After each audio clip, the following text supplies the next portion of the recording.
آج وہ دن ہے جب نواسہ رسول نے سجدے میں سر کٹوایا. لیکن دکھ کی بات ہے سبیل بھی ہوگی لنگر بھی ہوگا لیکن سجدہ اس سے آگے بھی کچھ ہوا. کیا ہوا؟ سر مبارک تن سے جدا کر دیا گیا. وہ بدبخت، وہ شقی، وہ بغض اہل بیت میں اتنا آگے گئے پھر بھی سکون نہیں آیا. کیا کیا؟ امام علی مقام کے سر مبارک کو نیزے پہ چڑھا دیا انہوں نے. لیکن قربان جاؤں اس سر پاک کی شان پہ، اور نیزے پہ چڑھ کے بھی قرآن پڑھا دے. لیکن کیا ہوگا؟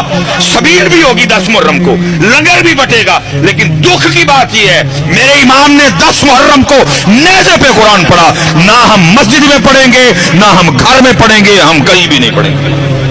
اگر سبیل ہے، اگر لنگر ہے تو بھائی سجدہ بھی تو ہونا چاہیے تھا. پھر اس دن حضرت جی قرآن بھی تو امت کو کھولنا چاہیے تھا. بھائی آج وہ دن ہے جب امام نے قربانی دے کے قرآن بچا.